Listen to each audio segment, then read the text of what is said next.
Welcome to the Financial Fun Podcast with your host, Tammy Johnston. This is where Tammy talks with business owner parents and grandparents about the interesting and important subject of money. We promise this to be an interesting and open discussion, as that's how we learn best.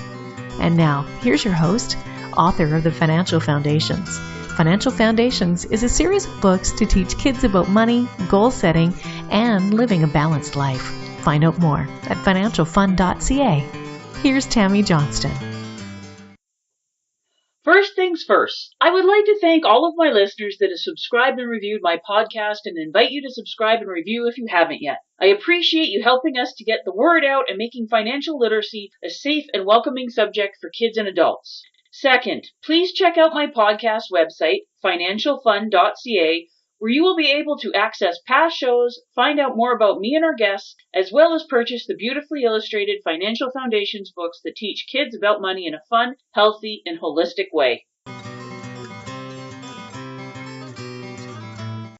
Hello, and thank you for joining us for the Financial Fun Podcast. Today we are joined by the lovely Selina Gray. Thank you for joining us, Selina.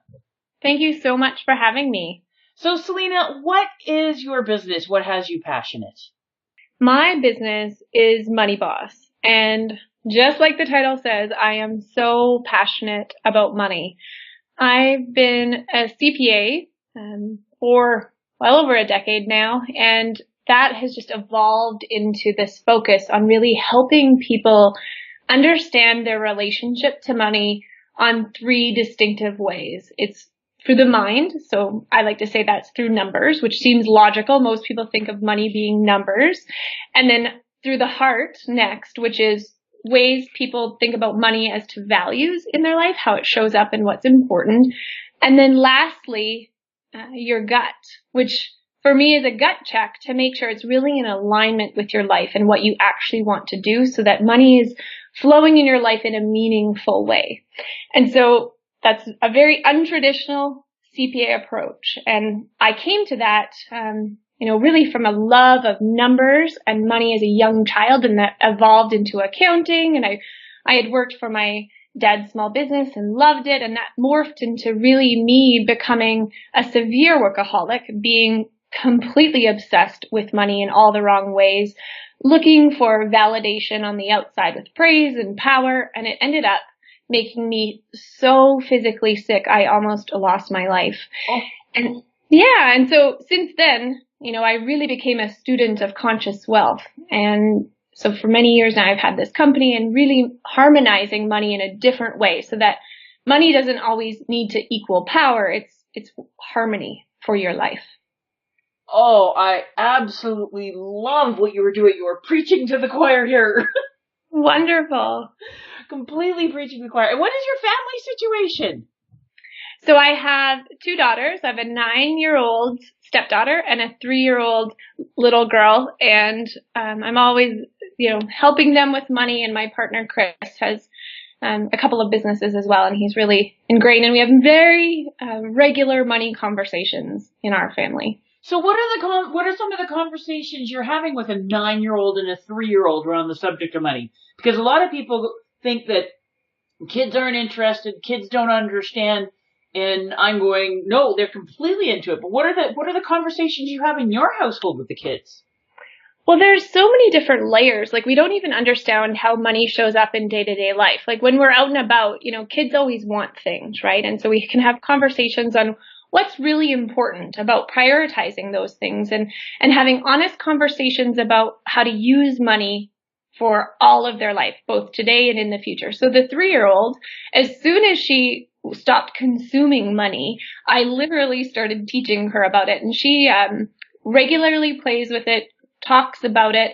And so you keep it age specific. So for her, she's not really understanding, the concepts, but she knows that we need to, go to the bank and we have debit cards and actual money. We're learning about those concepts. So she becomes very familiar with it. So it's part of her day-to-day life. And then the 9-year-old is learning amazing lessons about things that words like afford or want to have, because we subconsciously plant these things to our children about old stories we've heard from our parents. Often one that I hear regularly is, we can't afford that. Oh, which is horrible, horrible words. Exactly. And it really diminishes, the goal of what money, changing your relationship to money is. So we have regular conversations about how she can use her imagination to use money as a tool for her life, that it's just part of her life and she can use it to save up and to give to causes that she believes in and just have regular conversations. So we will talk about the fact that when you go to the store, what something costs, and how a debit card just doesn't have an endless amount of money. You mean it's not magic? Exactly. So we're talking about it in a practical way, because for lots, I see this a lot with my clients, that kids just assume it's never ending or a source of stress because they hear their parents fighting about it. So my conscious effort is to talk about money in a meaningful way, but in day-to-day habits. As it shows up, there's lots of lessons to talk about and have a free forum to ask questions, even if the answer, feels uncertain. That's what I want for them, is to feel confident and empowered and independent in their money choices always. Oh, we are such kindred spirits, because I get asked all the time on, how can you teach kids? I'm going, well, money's a part of absolutely everyday life. Like when you go and buy groceries, and understanding that, yes, you're exchanging money and for these things and Absolutely. And I've had, last summer, I had this wonderful little guy. He started a business because his parents were saying we can't afford things. And he's like, well, that's not fair. So they hired me and we came in and we talked about how their imagination is really limitless, right? And so when we put on this ceiling of we can't afford something, kids listen to their parents. They're like, oh, I guess we can't afford it. But instead, if we just transition that wording to be like, wow, let's, think of a strategy or ways to find the money. Can you think of any ways? Rather than we can't afford it, how could we afford it? Exactly. So he ended up going door to door, offering to blow dry dogs, with his little blow dryer and wash them up. And he did really well with it. He was so proud. And they sent me pictures about how, he wanted this really expensive Lego set, and he did it on his own. And he was so proud of himself. And that's what Money Lessons is in its entirety, is empowering children to make decisions that they will be able to utilize for the rest of their life. And that is so absolutely vital and important, fanning that entrepreneurial spirit and going, okay, how can I do this? How can I be making money and things like that? Because even if they wanted a proper job, they can't get one till they're 14. But man, they can start businesses, and the things that they can learn. Absolutely. That's one thing I'll say in my childhood, because I was so fascinated by money, I was always hustling. I remember there was these little old ladies that lived on my street, and they were adorable little grannies. And I used to go to them with everything. I was selling them magazines and wrapping paper until they were literally hiding behind trees trying to get away from me. It was a really good lesson that, money was a tool to get the things you wanted. And then I always kind of had 2 or 3 jobs. I was babysitting or pumping gas or whatever as I grew up. And I feel like that was a really vital skill that helped me learn about multiple streams of cash flow growing up. And that's another one that is so vital, because there are so many people that, yes, you can have a really good job, but if there's a downturn in the economy or the company gets bought and people get downsized and right-sized and they find out, oh yeah, I only had one source of income, and maybe that's not that safe. Yeah, and I've had a plethora of clients who start out, excited about their career. Maybe they went to university and they find that their personality, maybe they outgrow that type of career. And so when you have multiple streams of income, it gives some diversity and can keep you connected to the things you really love doing. And there's many stats that show that our kids are going to do 7 total and complete different career changes before they retire. And so many kids are like, well, you ask them, well, what do you want to do with your life? And they shut down because, well, that's terrifying. How many adults do you know that are doing the exact same thing that they said they wanted to do at 18? It's like, what do you want to learn? How can you do it? How can you gather skills? And what can you take on to the next step that you're going to be doing? I agree. It's really a mindset thing. We often expect, teenagers to pick a path that they're going to set forward for, the rest of their life potentially. And then you realize, well, your 18-year-old self wasn't as educated or life experienced as you expected. And that makes perfect sense that you're going to have some progression and changes based on your own life experiences. So I love that. It's really just gathering skills and learning lessons and making sure you keep your options open, because if we pigeonhole ourselves too much with money, it can be very detrimental to our overall health. Oh, complete agreement for me on that one. So what are some of the questions your daughters are asking, especially more the older one, because she's obviously more mature and more aware of things. But what are some of the questions she's asking? Well, just an example from this week. One of her favorite places is Bulk Barn. She loves going to, get a few treats. And so that's a fun day for us. So we were running some errands, and in between we stopped there. And so she's like, well, how much do you think this is going to cost? And I said, oh, well, we have to weigh them and there's different amounts. And so she was actively trying to figure this out. And I was so impressed with her, because really the mindset could have been, I'm just going to get as many treats as I can, as much as I can. And her level of thinking with money is just like, oh, I'm going to make sure I get what I value, the certain treats, but I want to understand it more. And so my heart was just beaming watching her, because she's really soaking up the lessons. Or, we're interacting, say at a festival here where we live, and she was just watching other kids talking to their parents about money, and she was questioning it. She's like, oh, well, what does the parent mean by that? And so again, my heart just beams, because we've planted a seed for her to observe in a new way and ask questions so she can filter it through her own lens. And that means she's learning, and I love it. Oh, very much.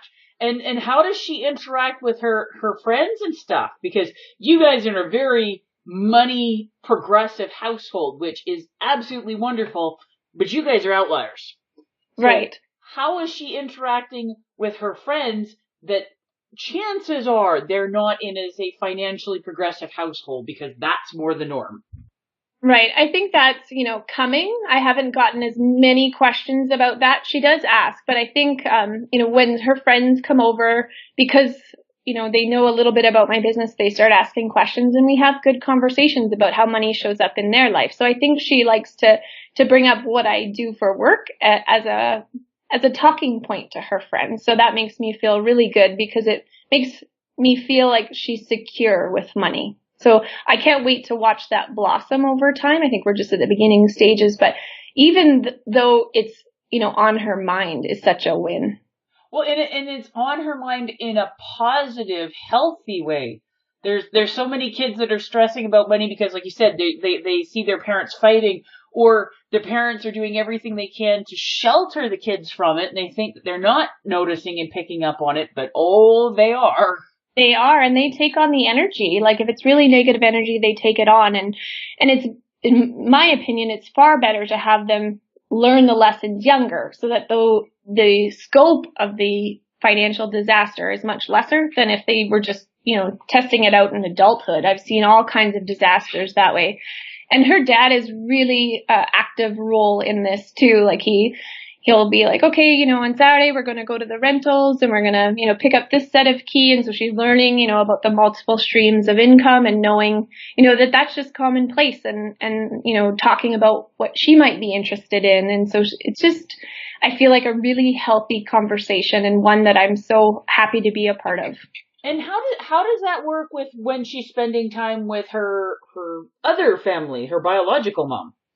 Her other family is so in alignment with where we're headed. We have regular Sunday dinners, when it works for everyone, and we have conversations. Like, I remember one of the talks was, when we get this house, we buy the next one, we'll have conversations like, maybe you want to use this as a rental, and everyone kind of chimes in. And so I feel like that's really healthy. Oh, that's super healthy. Yeah, I actually just did a Facebook post about this, because it's really important for us to have a really strong, united, modern family definition where everyone has a voice and we all are about the greater good.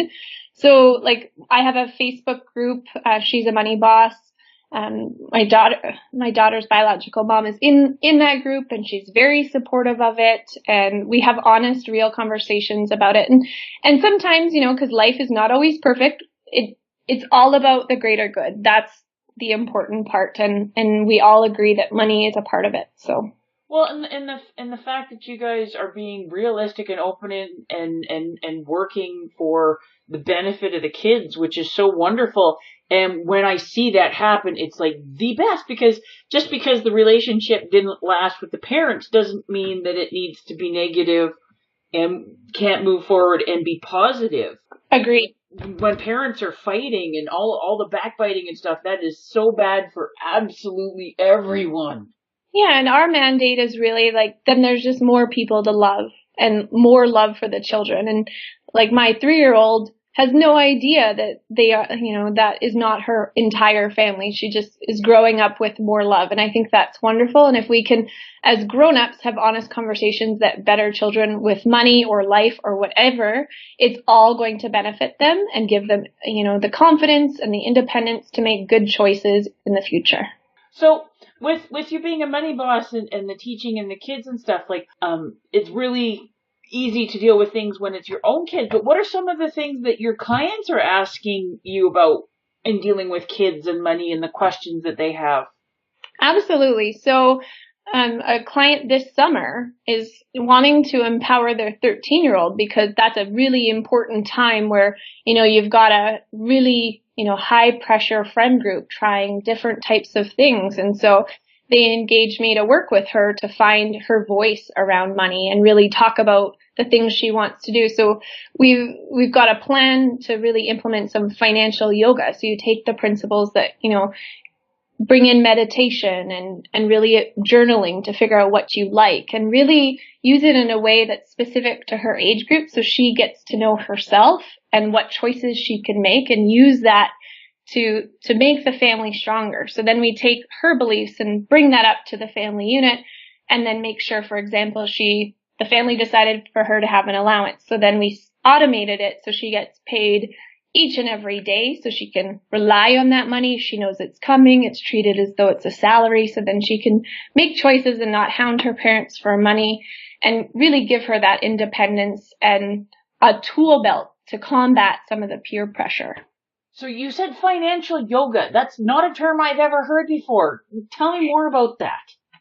So the premise for me is that I just take kids, of course with parents' blessing, to a place that they love. So in this case, just near her home, by a lake, and we take our yoga mats and we just sit in nature. Because for me, that's whenever we have any kind of stressors, that's the first place you go. You kind of sit in nature and you have just honest conversations without, the parents around. So she feels, worked up or, she can be honest in her truest self. And then we just work through some poses and some breathing that helps her stabilize her energy and stabilize some of her emotions that she feels, because 13 is highly emotional. Oh, majorly. You've got all the hormones going, and like you said, the peers are having a bigger influence, and they're starting to separate from mom and dad. It's a huge step.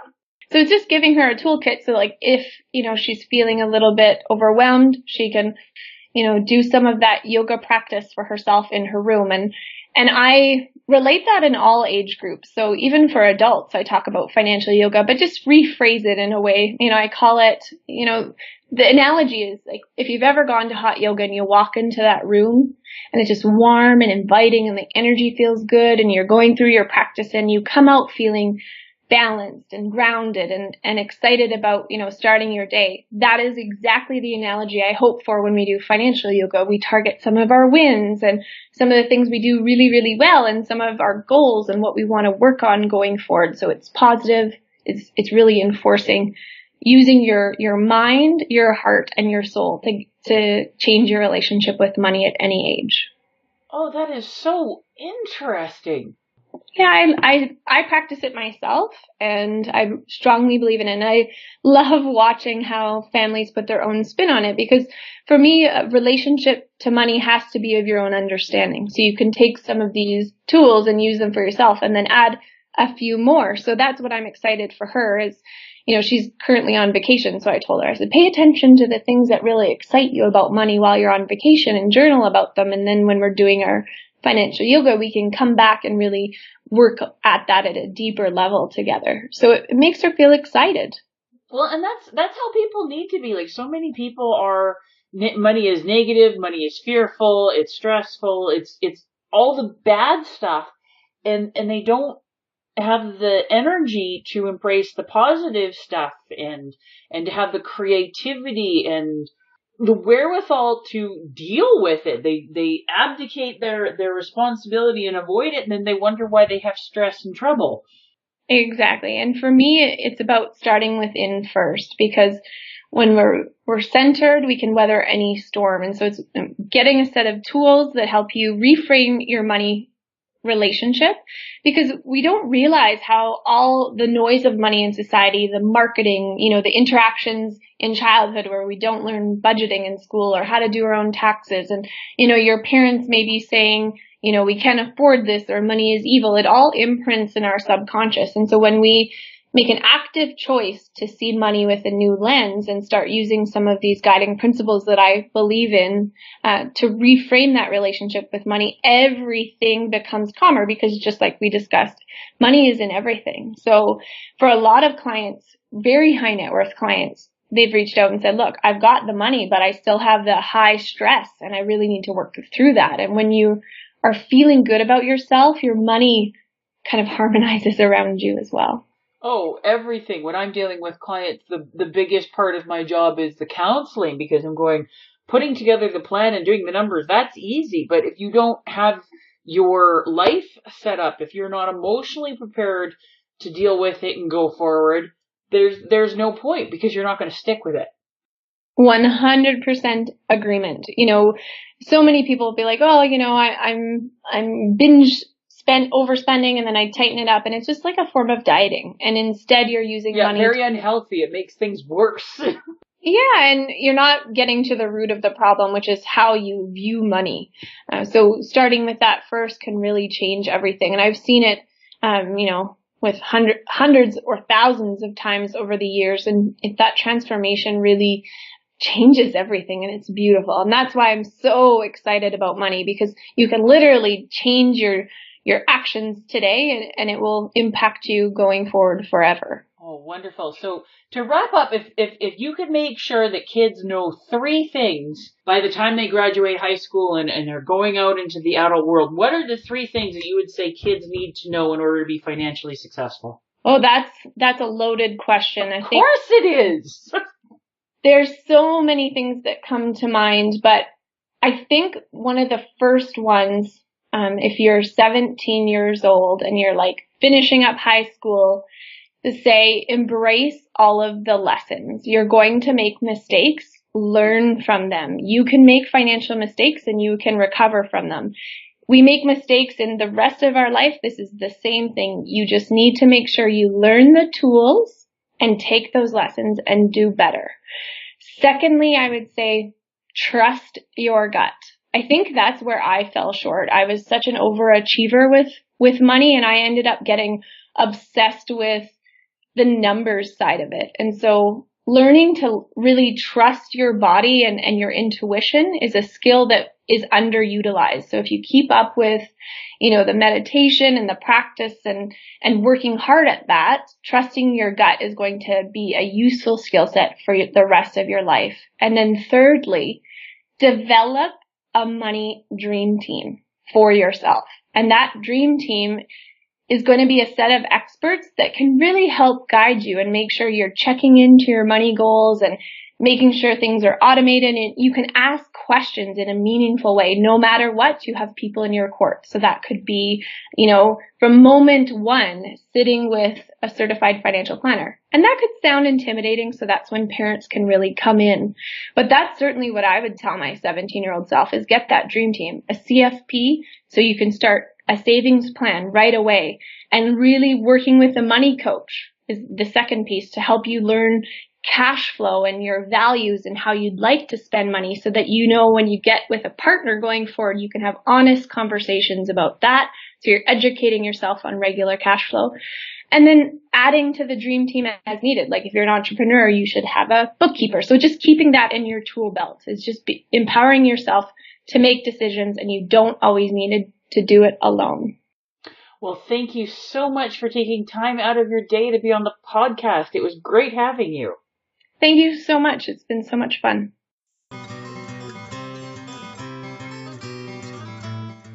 Before we leave each other, I would ask all of you listening to please subscribe to and rate my podcast. A review would be most appreciated, and feedback is always welcome. Whether it be a comment, future topic suggestions, and/or questions you or your kids would like to have answered in the Ask Tammy column on the financialfund.ca website. Please feel free to check me out on Facebook at Financial Foundation's Children's Books, on Twitter at Financial Fun, and Instagram at financial.fun. Thank you for joining us for this episode of the Financial Fun Podcast. Join Tammy Johnston again next week. For more information, please visit financialfun.ca.